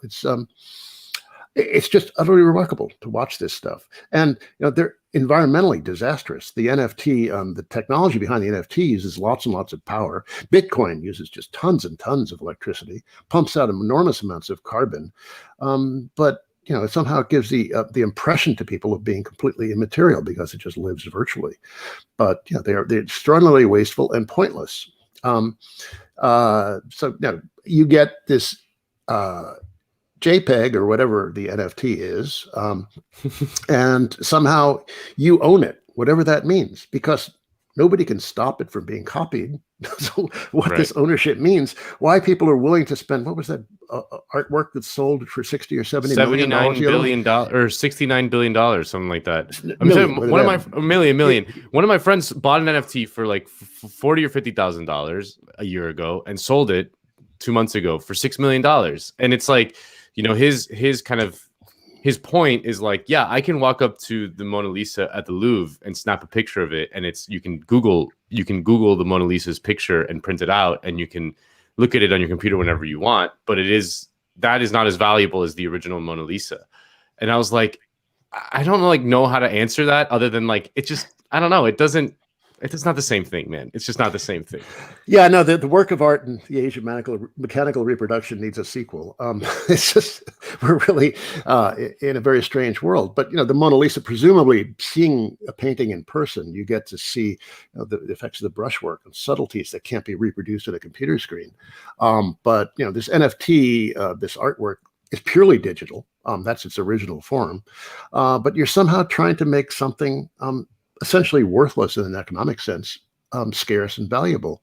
And it just leaves me speechless, really. It's bonkers. Why people would spend $60 or $70 million. And I noticed that although I think the Beeple, that's his name, right? The artist, yeah. we just saw that on the screen. Yeah. I believe he got Ethereum or wanted to be paid in Ethereum. Yep. But Christie's wanted to be paid in US dollars. Christie's that handled the auction wanted real money. Mm-hmm.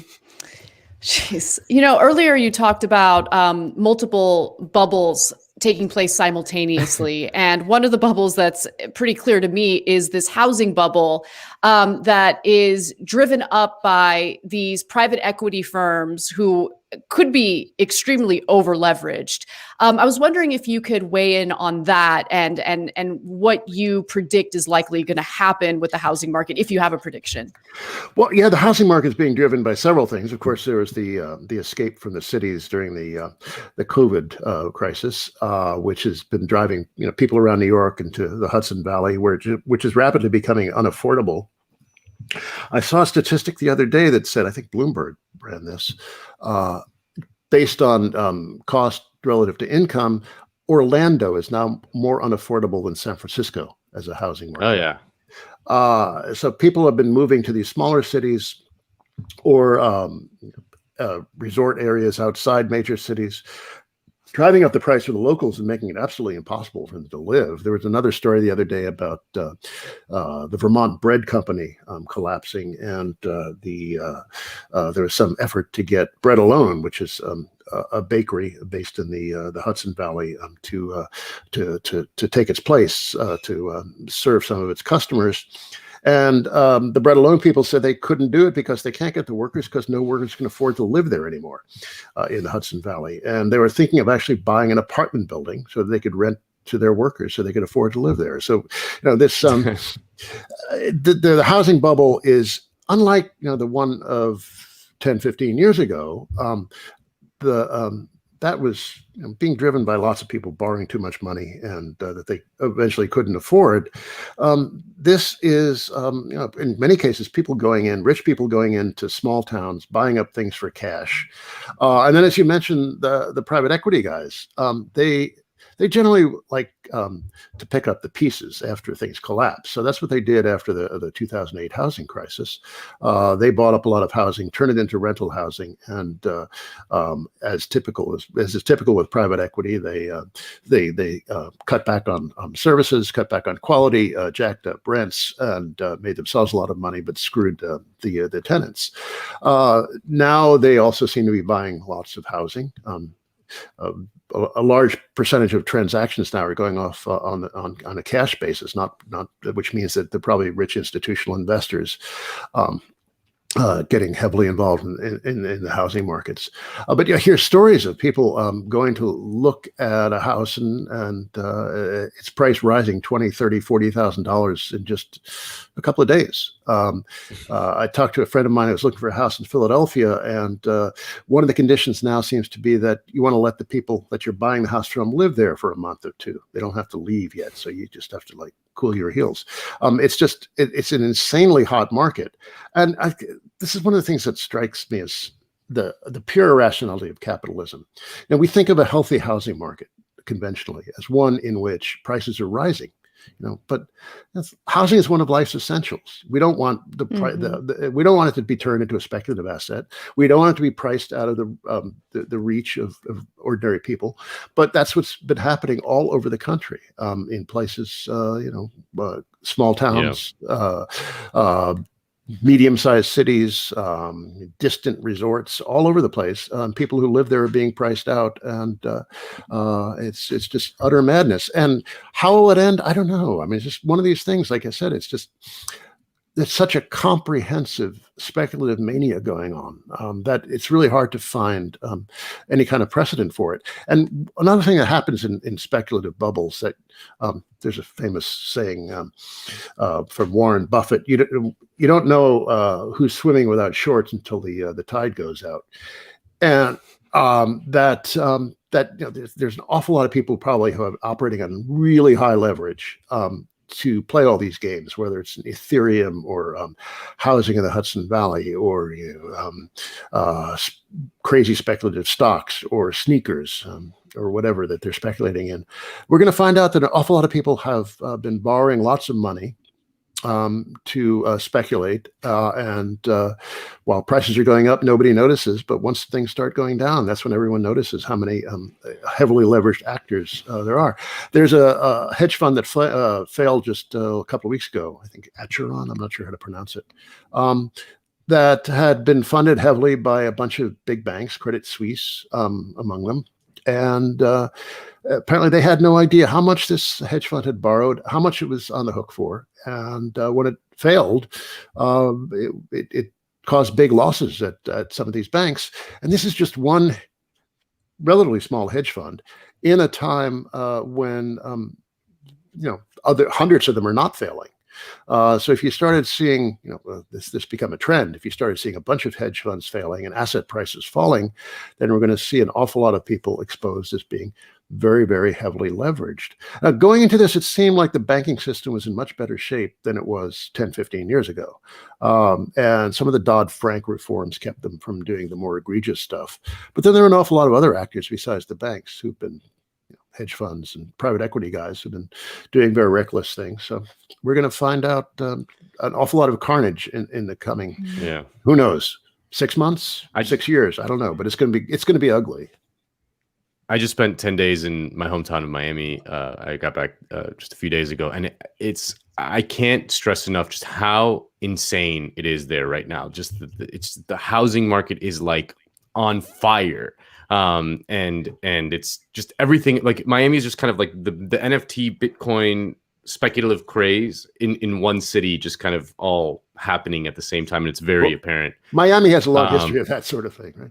Yes, they do. I want to just close out, Doug. You've been very generous with your time on your reaction to the jobs report that came out this week. It was lower than anticipated by a lot of people. It was like somewhat disappointing by a lot of people. Conservatives have been blaming the dole, the generous unemployment insurance for disincentivizing people to get back to work. But even some liberals have jumped on that train. I saw Noah Smith wrote a big piece saying that it's time to end the unemployment, the coronavirus unemployment insurance. What is your reaction to the jobs report and this line of attack? Well, it was surprisingly weak, and it's not entirely clear what happened. Also, I would say not to draw too many conclusions from 1 month's report.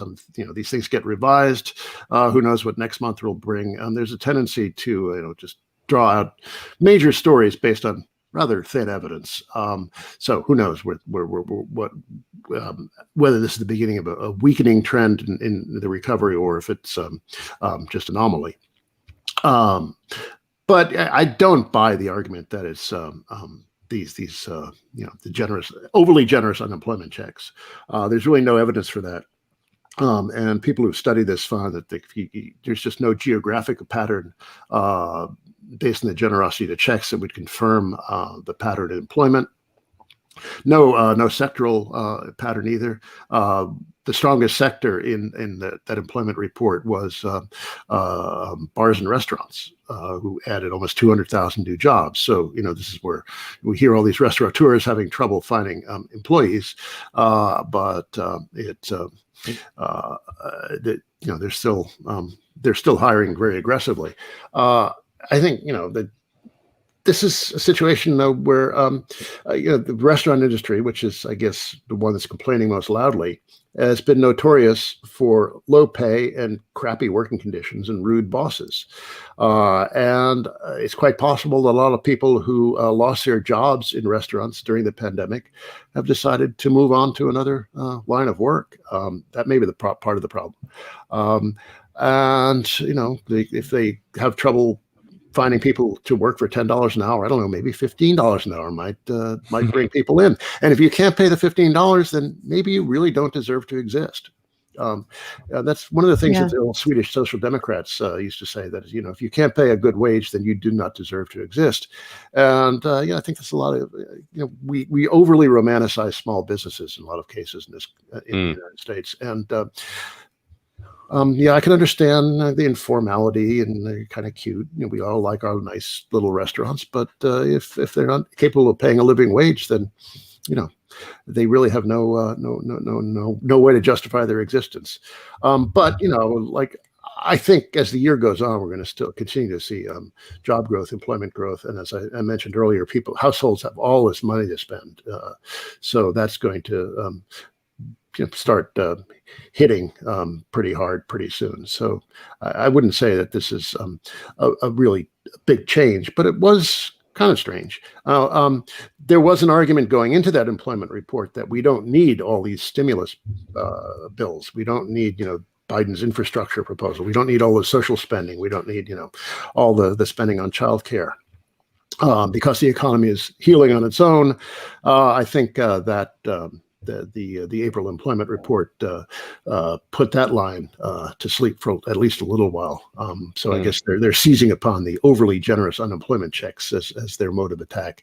But I think we obviously, the kinds of infrastructure and social spending packages that Biden is talking about are for the long term, not matters of short-term fiscal stimulus. What 1 month's employment report doesn't really change those long-term patterns to return to where we started. It doesn't change the long-term patterns of social and physical rot in the United States, and what we need to do is have a longer-term set of policies to address that social and physical rot, and these are good steps in that direction. And one good or bad unemployment report or employment report really doesn't change that picture. All right. Everyone, hopefully you took advantage of our $1 subscription sale so you can check out Doug's piece, Take Me to Your Leader, The Rot of the American Ruling Class. Doug, you're amazing. Thank you so much for taking so much time to speak with us today. It was an absolute pleasure. Oh, my pleasure too. Anytime. All right. Take care. So good. So good. Very good piece. It's really good. Yeah, Doug is the left guy who knows about the monies. We need guys like that on our team. We need guys who actually understand how this stuff works. So it's always it's good to talk to him about all of these things. I mean, we live in a very strange time, Anna. It's a very crazy time. This trip to Miami that I just did was incredibly.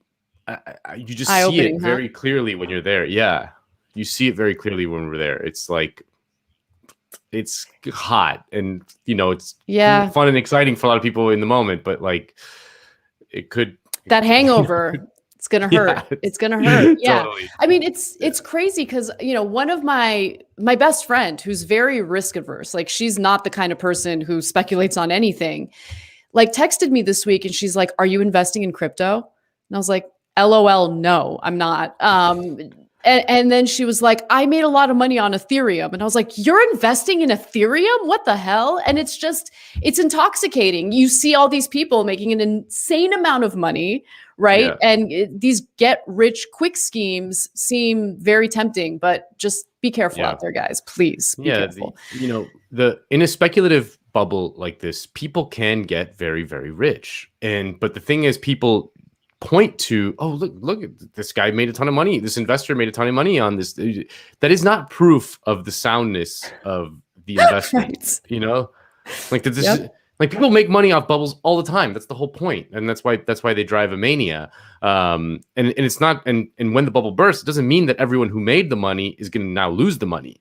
You know, there's going to be people who just made money, and that's it. And you know, like when the housing market collapsed in 2008, there was a lot of people who had already made a lot of money on the housing market, and they didn't necessarily lose it all.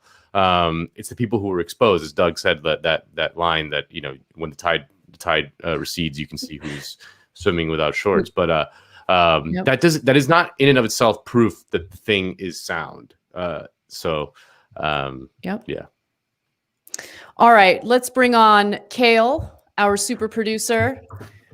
How's it going? Hey guys. Hey Kale, what's going on? How are you? Doing well, enjoying the money talk. Big money talk over at Jacobin. Oh yeah. You got to spend money to make money. That's what they always say, right? That's right. Pitbull says that. People be saying it. I'm here because we're going to do some super chats because we're live right now. And if you want to ask us a question. Are we? I thought this was a pre-tape. Okay. No. Well, it's like there's several layers going on. There's a live recording within a pre-tape within a live recording. Everything I'm saying right now is pre-recorded. This is a pre-recorded video I'm sending you. But other than that, we're mostly live. Okay, good. The chat says your hair looks good. I concur. Your hair does look good. Kale's got some of the best hair. I mean, it's like flowy and dreamy. Yeah. You know. Have you gotten any haircut action during the pandemic? Me? Yeah, a few times. This is not like a year's worth of hair growing out. It's just such an effortless look, Kale. That's what I love about it. Thank you. That's very chic. Yeah, it takes about 6 hours every morning. So we have if you want to send us a super chat, please do that now. In the meantime, actually, because I'm still waiting on some questions to come in, I wanted to actually pull up an article really quick that Paul Prescott, who does our Wednesday shows, sent me this. This is kind of an update and kind of just a really awful story, unfortunately, just because things are bad.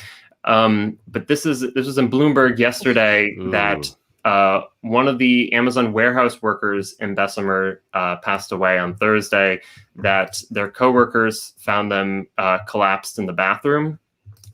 This is at work? Yeah.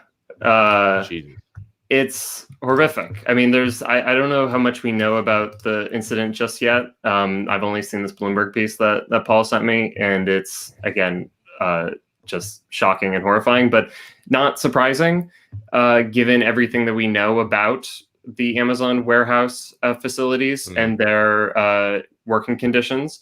This is this is the results of how Amazon makes a profit of pushing people to the extremes physically and mentally. This is why, even though the unionization effort that failed about a month ago, even though it failed, there's going to be a renewed effort in the future. I don't know what the future for Bessemer is exactly, but this is not out of the ordinary in Amazon warehouse facilities that we've been hearing horror stories from around the country. This particular incident is maybe unprecedented, at least in modern times, but it's the level of just, I don't know, how draconian and evil these massive corporations have gotten in how they treat their workers.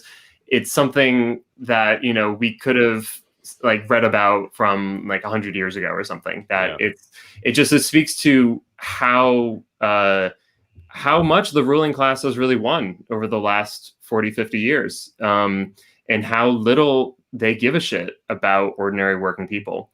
So awful story. I wanted to just put that up there just because, again, if you think that the fight at Amazon is over, it's not at all. I mean, this is going to be a protracted issue because people's lives are constantly on the line, working in horrific conditions. So,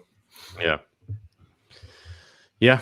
No, this isn't the first Yeah, time. I it's mean, I awful. remember the story a few years ago of a worker collapsing and dying, and his coworkers, because they had to continue meeting their quotas, they had to like literally step over the dead body to continue like putting packages, out to the out in the fulfillment center. So yeah, I mean, it is really 19th century-esque. I mean, again, it's the Matt Carr point that we really are living in a second Gilded Age, not just in terms of inequality, not just in terms of labor conditions. The politics of our time is very similar. It's just I buy that. I buy that thesis big time. Yeah. Okay, let's see. Here's a super chat that we just got in. Okay. Eclectic says that or his or her daughter's 7th birthday was this week. Congratulations. I know Anna has a niece. Anna, you have a niece. Yeah. Nando and I don't have a niece. I have a nephew. Nando's got a nephew. One nephew. Are you tempted to slip in a socialist slant when money in politics comes up, or is it too much like the capitalist brainwashing in schools? Yeah. In No, what way? I bring up challenges to capitalism when I'm hanging out with my brother, a sister-in-law, and nieces all the time. And it's funny because I deployed the tactic that Michael Brooks and Nando used on me, which is don't come at it from like a super judgmental and like lectury take. But when the opportunity arises, right? So for instance, if something involving like their personal finances come up, I'll just bring up like, this is just how the system is supposed to work. This is how capitalism works. That's why, wouldn't it make better sense if this was decommodified, right? Whatever it is we're talking, maybe it's housing. And it's kind of worked, I'm surprised. My brother, No, I studied business. I believe in private enterprise is now, is definitely loosening up in that ideology and is more willing to accept, a socialist framework when it comes to certain things, like healthcare, for instance, like housing. So yeah, I bring it up all the time. I mean, I don't bring it up to my 7-year-old niece per se, but I think bringing it up to his parents. Have you read your Gramsci today? Right.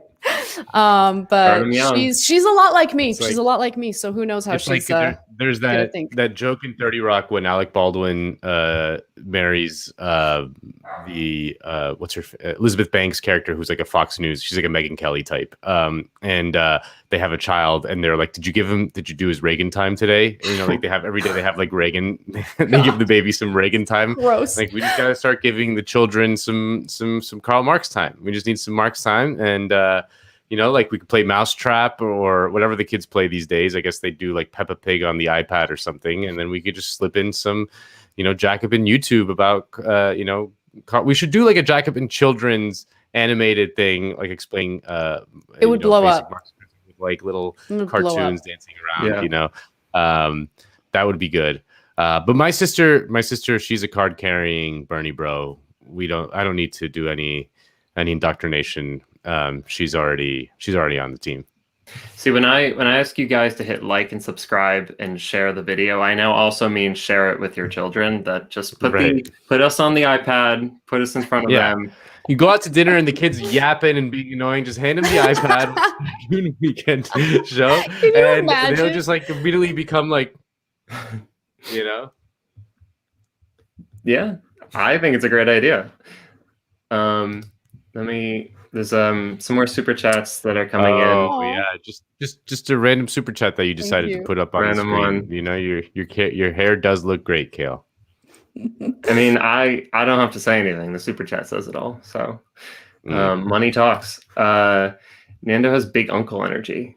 We don't have a Jacobin coin, but we don't. I mean, if we are headed to towards that guy that I gave all that guy all that money. I guess it's worthless. Boscar just tagging you back, just telling you to invest in his new Bitcoin operation. Right. Yeah, I mean, if we Did really you guys are. see Sorry, did you guys see, there was a story that we talked about on TYT recently about this guy who is just like, he sees what's going on with crypto and he decides to, like, as a joke, put out something called Scam Coin. He literally titled it Scam Coin, and it blew up. He made a ton of money. It's crazy. Like, it's just, yeah. He didn't even know how crypto worked. He, like, Googled it one day and was like, oh, I can just create it. Just created it, and it did really well. Here's another one. I haven't heard about this. I don't know if either of you have, that there was a Brazilian police raid on May 6th that killed 25 Black Brazilians. I don't know if this story. I have not heard about it, but I'm not surprised. Brazil, like Colombia, has an incredibly, pretty repressive police force, especially in the favelas. So yeah, not surprised. I don't know the particulars about the story, but yeah. Yeah, same. But just, going off of the story that, or the decode rather, that Anna gave us earlier, this is like what she was talking about in Colombia is not that much unique of an abnormality. Yeah. This is the challenge, I guess, for the left, and in some ways the American left is, in some ways, our society is less violent than others, and in some other ways it's just as violent. That obviously we have a horrifically brutal, police state in this country as well. But it takes a different form, and so this is going to be the challenge. When we're thinking about, how does the left organize working people? We're thinking across a number of different things. We're thinking of, like, how do we organize, for instance, people that are in the informal sector, which is a massive challenge in the global South right now, where so many people don't have typical work contracts with employers in the way that is a little bit more common, although becoming less so in the global North. But it's these other questions of, like, how do we deal with different levels of state repression? I think it does require us thinking creatively about new strategies of how to effectively combat this, because, and I don't think it's, I'm fully, for the most part, I think it's going to mostly be through peaceful means and measures, because of course, like, we're just not going to be able to take on the police states. But these are the questions that we have to figure out. Like, how do you rebuild the left in an increasingly militarized and repressive world? Yeah. Also, the people want to know what shampoo and conditioner you use. I didn't see that super chat. It's in there somewhere. I don't know if it was a super chat. It might have been a regular chat, but well, maybe if it was a super chat, they would get an answer. Okay. I wanted to pull this one up. Undecided mentions that they worked at an Amazon warehouse in Staten Island, that they quit and got a job as a data analyst for a startup tech company, but then 3 months later, Amazon bought that company, and that they were pissed. That's that's the Leviathan, right? Amazon is the big Borg. They are the to me, like, the scariest corporation, just because they're just taking over everything. Yeah. Well, but they're also, this is in some ways, so obviously that's true, that there is kind of this centralization of companies, that you do get these massive behemoths like Amazon. But at the same time, the fact that the conditions are still so horrendous internally, where they are still pushing workers to work as fast as they can, as hard as they can, and and it ends up having massive costs on the people that are working there. It also speaks to the fact that Amazon is still in competition. So they're in competition with companies like Walmart. Various other kind of subdivisions of Amazon are probably in competition in smaller marketplaces. But again, so we can say two things at once. We can both say Amazon is kind of a unique, world historic, horrific company with an incredible amount of power. And yet, a lot of the, like, how horrible it is still just how companies operate on a market. It's just how competition works. And so I think the left has to effectively understand it from both of those frameworks of, how is Amazon unique in its power and in its reach, and then how is it in fact actually not that unique? And so this is ultimately when we think about like what kind of society do we actually want. I mean, it's not just, oh, we get rid of, let's say an Amazon unionization drive is effective and does succeed, and we do have some curtailments of the boss's power in Amazon. There's going to be other companies that are going to be in similar situations as well, and so we have to this is whack-a-mole. Yeah, well, this is we're not just anti-corporate, we're anti-capitalist, because we think that there's something structural about the economic system that creates these situations. It's not just like one or two bad actors that even though Amazon is in a situation where it is kind of the greatest beneficiary of the system right now, might not always be.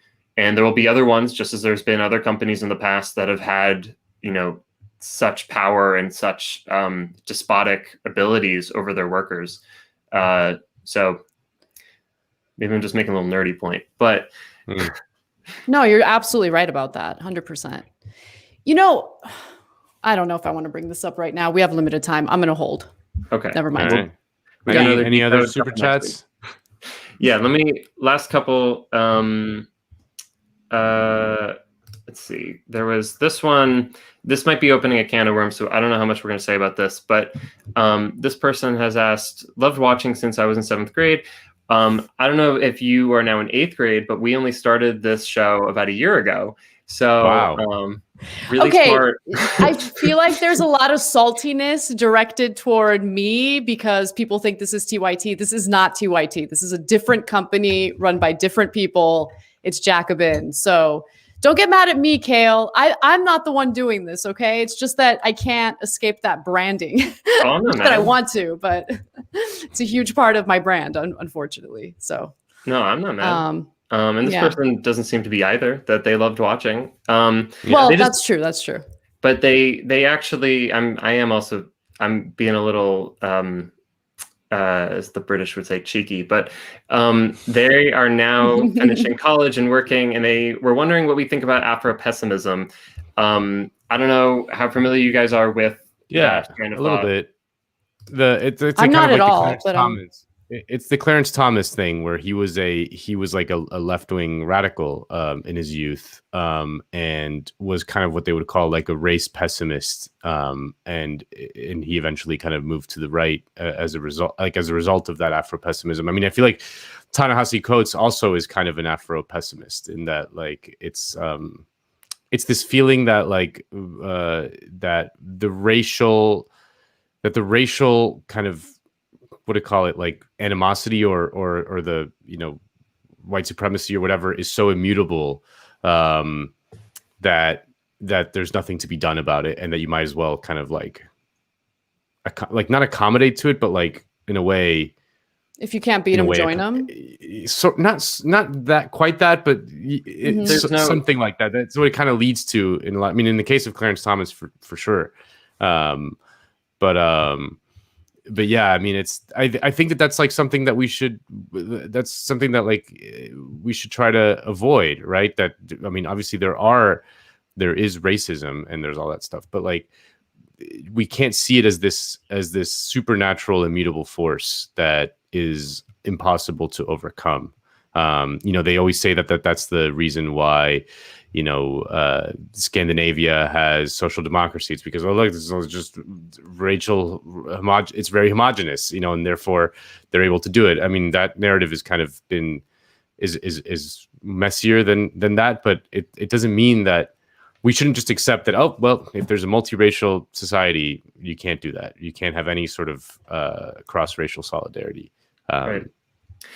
This is like in the same way that someone like the late great Mark Fisher would invoke the idea of capitalist realism, that people have an inability to conceive of a society beyond capitalism, that and that capitalism as a social phenomenon, it's not a natural force in society. It's not like a mountain. It's something that is socially created and recreated.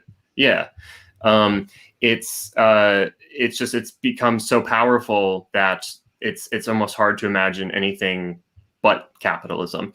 And he was writing in a somewhat different economic and political situation, basically like pre-Bernie, where like a lot of people actually in this country have been able to say, oh, wait, actually, no, the way the market operates is not how everything in my life has to operate. That there's certain aspects of life that shouldn't be bought and sold as commodities in a market. That maybe healthcare should be a human right, or housing should be a human right. So I think in some ways it's as strong as it is, socially possible. And Bernie's was, in the same in with regards to kind of, just the brutality and kind of overwhelming power of capitalism. He's been able to, certainly not overcome that, but has been able to maybe deflate that power somewhat. And there's now a large number of people in this country that say, and around the world, who say, actually, no, we can fight for something better. And so I'm making the analogy because I think there's a similar process that happens and keeps on happening. It changes over time because it's a social thing, but with kind of a race realist framework of, well, socially there are races in the world, and what there are will always be there, and you can't really challenge that framework, that like a racial worldview. You can only do the best within it, and that's kind of a lot of what Afro-Pessimism redounds to, of just you can't ever really fundamentally get rid of racism, and so the best you can do is find a way to live with it. And I don't think that's true, actually, because race is Malcolm not... X. I mean, it's you end up with Malcolm X. We need like a homeland for Black Americans. You know what I mean? Like that kind of thing. Right. That's where that kind of leads to. That there is no hope for multiracial democracy. It's just that it's just impossible. You just need to, find a homeland. This is what the scholar Preston Smith has talked about, of this move away from social democracy into something called racial democracy. This is like the same thing with like Garveyism. It's had different iterations over time, but there's just as many and actually far better examples throughout history where we have been able to reject kind of a race realist framework, where we can say, actually, race is something that is socially created, and we don't have to keep creating it, and we can fight back against that.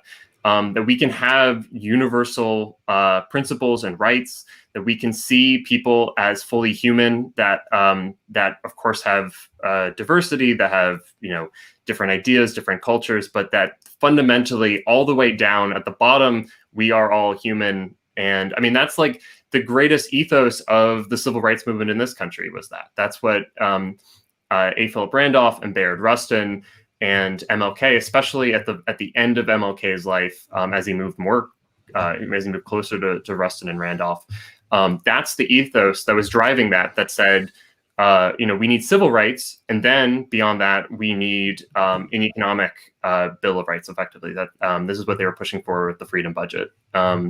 So we have really good examples of when the left was fighting for these things and was able to beat back this kind of dogmatic position on, because racism is obviously real, therefore race has to also be real, and we just have to live with this horrible social phenomena, when in reality we don't have to. But it's not going to just we're not going to get rid of a racial worldview just by snapping our fingers and everyone going, oh, well, I guess we don't believe it anymore. Like it does take massive social forces.